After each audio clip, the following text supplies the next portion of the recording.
New details now from that dramatic interview we had yesterday with a woman who was stranded on a roof in Houston as those floodwaters were quickly rising all around her and her family. Aisha Nelson waited and waited and waited, and then finally all of that waiting paid off and the rescue came. And just moments ago, look at that. She reunited with her rescuer, and Aisha is going to join us live again with her rescuer in just a moment. But first, we want to take a look at what happened. Heart goes out to you. As the hours passed after this emotional plea, please help us. I'm scared. Aisha Nelson's situation grew increasingly desperate. We don't have no food. I haven't ate in 2 days. No water. I'm praying that they get us, because if they don't get us soon, they're not going to get us at all. The 36-year-old mother of 3 remaining trapped in a Houston apartment building with about 30 other people watching the floodwaters rise and live streaming the grim details across social media. We need help. We need help right now. They got a whole family out there in the water, and people is drowning. I see 3 dead bodies. No, please help us. These videos shared hundreds of times across Facebook until finally, volunteer rescuers arrived in a boat, first bringing the children to the safety of a shelter, then quickly returning to help Aisha and the others. The family reuniting here at this packed shelter a few hours later, their lives now forever changed since their ordeal began just 3 days ago.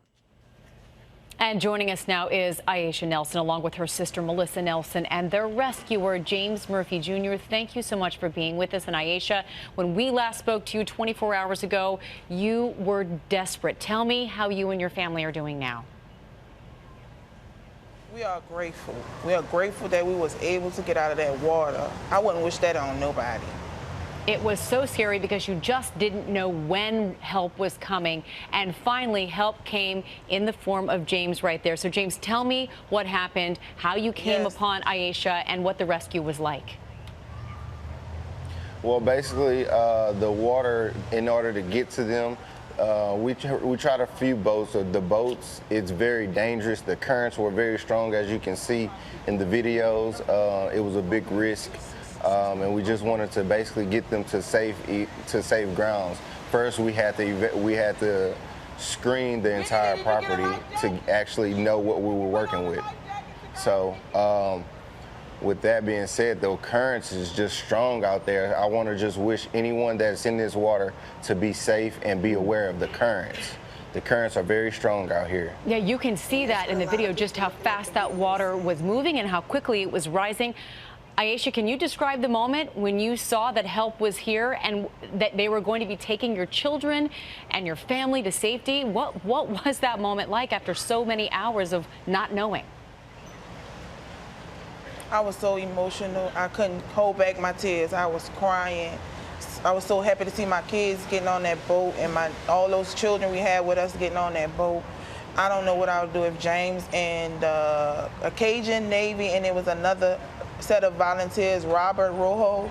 I don't know who the other people was, but I'm so grateful for those people that came and volunteered their services. Especially James, they were the first ones to come through.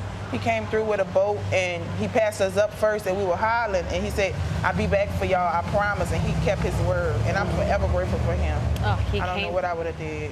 He came back. And Melissa, I know you were up on that roof. You had no food, no water. What are you going to take away from this experience? What I'm gonna take away from this, like, it's just so much, because when James first came through, I was the first one to spot him, so I just started rolling my camera and asking him for help. And he was like, everybody's on the bridge, like rescuers on the bridge, but they can't get through because of the currents. Him and his friend came, even a boat was getting hit and just getting pushed in front, because the currents is in front of my door. And even though their boats was getting hit and everything, he still was coming. He was like, just let me get the kids first. He was just putting the kids down, then we went to put older people and trying to get as many people as we can on the boat. We was the last, I know I was the last one to leave before the helicopters came by. The Cajun I think that was the Cajun Navy. Wow, the Cajun Navy and like James. his friend, they was the best. We are so And grateful. Mr. Robert Rojo. Yeah, we are so grateful that you don't know all who are those people okay were. this morning. And James, we want to point out you saved more than 100 people yesterday, and I know you're going back out in the water today. So thank you for all that you've done, and we're just so happy you all are okay. I want to thank you, and I want to give special thanks to Mr. Rudy. That was his boat, and he allowed me to assist him with great teamwork. And just thank you, Mr. Rudy. Oh, that's incredible. Well, thank you all for joining us, and hope you have a much better day today. And it is important to note, you know, when we got that call from her and we were talking to her, you asked for her address. Our producers were calling the Coast Guard, calling officials, trying to get help, and just kept getting a busy signal. And that's just how backed up they are. And if it weren't for James, there's no telling how long it would have taken for help to arrive. Whole team of heroes out there. Well, hey there, GMA fans. Robin Roberts here. Thanks for checking out our YouTube channel. Lots of great stuff here. So go on, click the subscribe button right over here to get more of awesome videos and content from GMA every day, anytime. We thank you for watching, and we'll see you in the morning on GMA.